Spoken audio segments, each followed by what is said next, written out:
Understanding your IVF treatment cycle can seem like a new language, but here at the center, we guide you through it and hold your hand so you feel well taken care of. But it's always important to understand what's happening for you when you are doing IVF. So that's what we're talking about today on Lunchtime Live with the Center. Erin Hastings, an IVF nurse, will be sharing about how to navigate your IVF cycle to help you better understand it, what it entails, the process, and answer some frequently asked questions as well. Hi, Erin. Welcome. Hi, thank you. So, Erin, as an IVF nurse, what does a typical day look like for you? We start pretty early in the morning because all of these cycles need morning monitoring so that we can make adjustments to each and every individual IVF plan. Mm-hmm. So there are several doctors here, and they're not all in one location at any given moment, but each doctor has their own set of patients, so they're the ones that are monitoring and changing, making adjustments to their own patients' protocols. And so, when a patient and their doctor decide that they're going to do IVF, what types of things do they need to do? So, pre-IVF, what types of things? What do they need to know? What do they need to be doing before going in for IVF or before starting their cycle?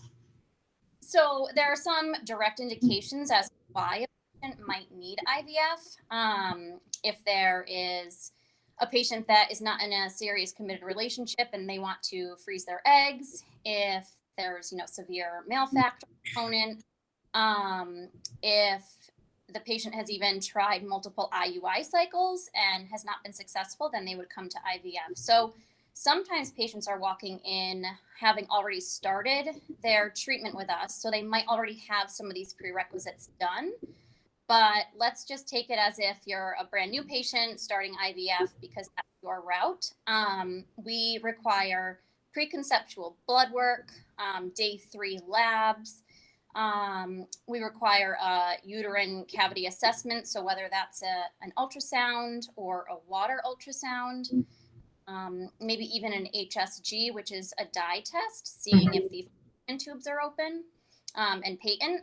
So every IVF cycle and the start of one kind of is tailored to you, but we need some standard things. So a physical exam is always required, and that we need yearly. Okay, and then we have something called a 1A and 1B as well. How does that, what are those and how does that relate to this? Sure. So in order to have a consult set up with your doctor, we do ask that you review these videos. So the 1A is broken up into part 1 and part 2. The part 1 is more of clinical information. So it kind of reviews the IVF process. And then the 1A part 2 is more of a psychological standpoint. So we do have an psychologist, and she reviews. This was with our former psychologist, but now we have Dr. Kim Crone here, who's wonderful, and Casey Jacobs goes through a lot of the psych components that are involved, because fertility can be very overwhelming, but we're here to guide you every step of the way. And what about the 1B? So the 1B, those videos go into greater detail on certain components of IVF. So, you can see about a day 3 transfer versus a day 5. They're just more broken down so that you can learn more about IVF. Okay, and then as far as, is there anything else that they need to do from a consent form? Do they have to do it consents, and how does that work when pre-IVF? So once you review those videos and you have your consult with your doctor, they'll review all the results, and that is how they come up with their plan for you. Once the doctor comes up with a plan, they discuss it with their IVF nurse.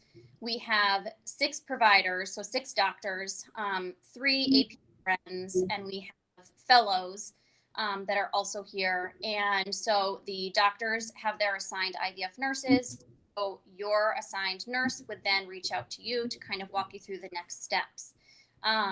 So with that plan, then we know how to what kind of conversations we need to have with those patients in order to get them started. And that's where consents come into play, because depending on the way that the provider and the patient have agreed to fertilize their eggs with a sperm versus if they've decided to use something called intracytoplasmic sperm injection, so that's ICSI, we have to guide patients as far as how to properly complete those consents. Okay. Mhm. Okay. No, please continue. I was just nodding my head. So those come through EngagedMD.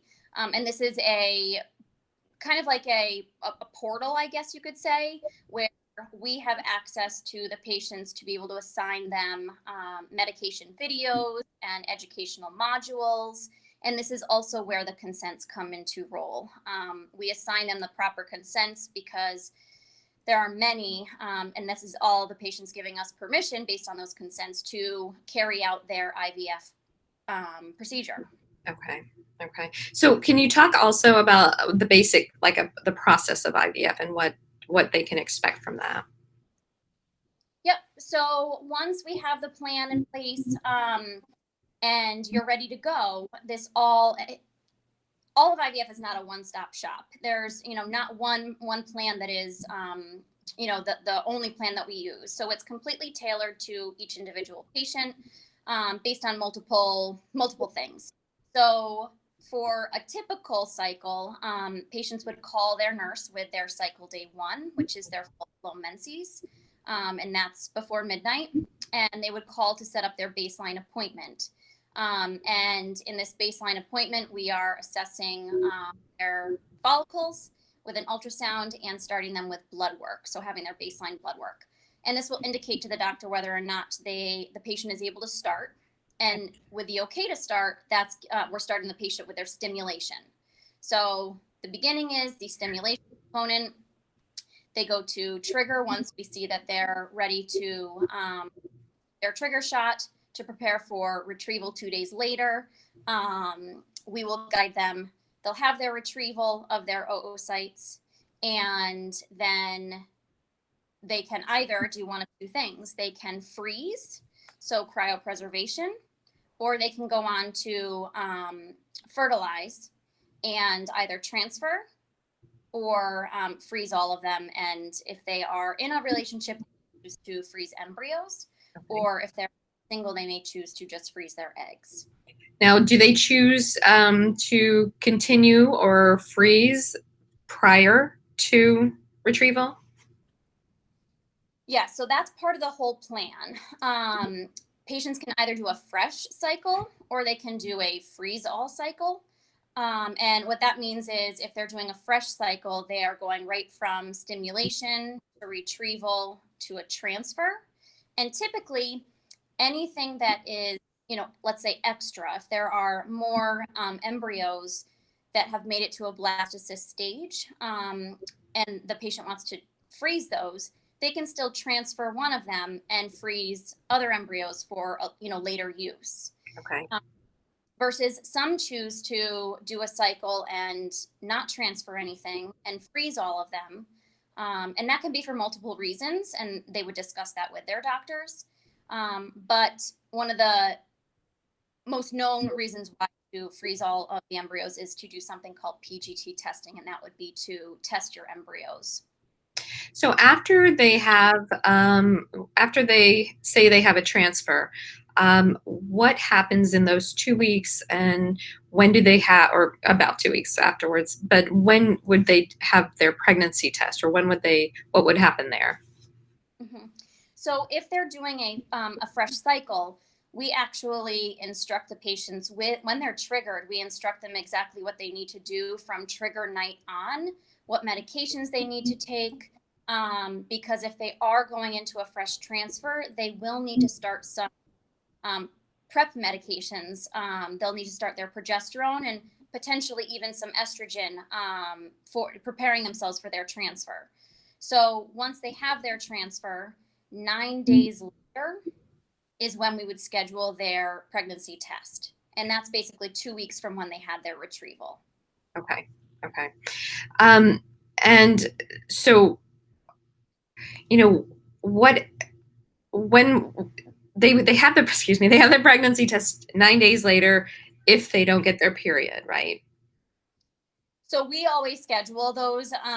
It's a little bit different than IUI. We always schedule those pregnancy tests, and that will give us a little bit more guidance as far as what we need to do for their protocol. Do they stay on their progesterone? Do they return to us in 2 days for repeat blood work?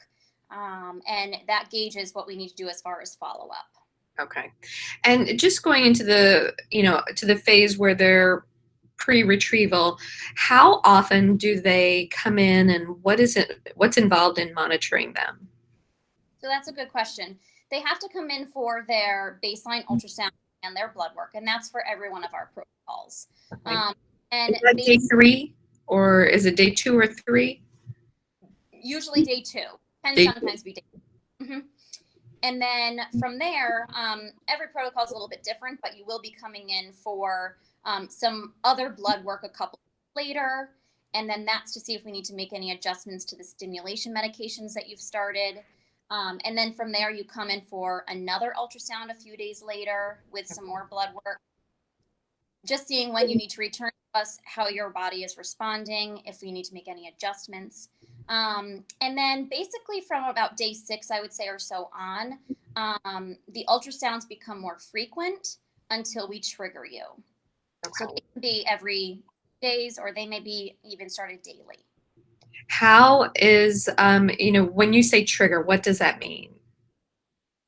So trigger to have the final maturation of your eggs and to, have release so that they can go in for the retrieval 2 days later. Okay.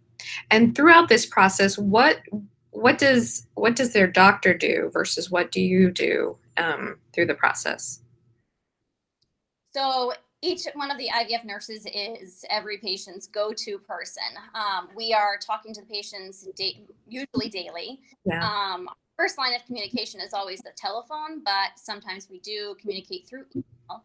And we are there for the patient for every step of the way to answer any sort of question they have and to give them their next steps and their guidance, navigating them through their plan. The doctors are kind of on they're looking at patients through computer screens, with COVID, and they're monitoring all of their blood work and they're reviewing all the images from the scans because the doctors may not see their patients physically in person, to do their scans, but they are the ones that are eyeballing every single lab result and scan that they've had to make the best call for each of their patients. Okay, so someone else might be doing this scan depending on that morning or their schedule that day. Absolutely. So it may be one of the other doctors here. It may be one of the APRNs that we have. Mm-hmm. It could be an ultrasonographer. It could even be one of our fellows. Now, IVF is 7 days a week. So is there's someone always available in case it falls on a weekend or a holiday? Mostly we're here. So good question. We are here. We run here in Farmington, 7. We have 3 other locations. We have a Brantford office, a New London office, and we have a Hartford office, but they're not open on the weekends. Okay. And so the nurses are accessible Mondays through Fridays, and emergencies are directed to an emergency line. Okay. So on the weekends, if you're not working that weekend, there are other nurses who are available to handle any incoming questions that come up. Absolutely. Okay. If it's hours, once the office is closed, they can still access somebody if it's an emergency. Okay. Erin, you're here. You talk to, hundreds of patients who are going through IVF. What would you like to share with them? Or, you've seen things that, you've seen them go through a variety of things, but there are probably a lot of commonalities. Any advice you would give to them? This is a one day at a time, one step at a time process.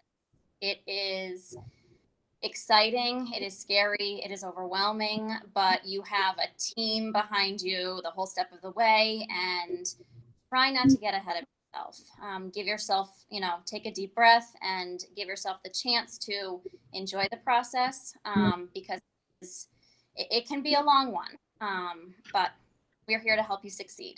Oh, great. Some Ashley Nicole is saying, thank you for this information. After 3 failed IUIs, I've made my IVF appointment scheduled for March 5th. Great. This has made me somewhat excited and not as scared. Oh, good. Okay. So step by step, day by day. That's really great advice. Erin, thank you so much for being here today. Thank you. And be sure to check out our website at yukonfertility.com for additional information, as well as a calendar of events to support you, as well as help you feel connected. And we'll see you next week for another Lunchtime Live.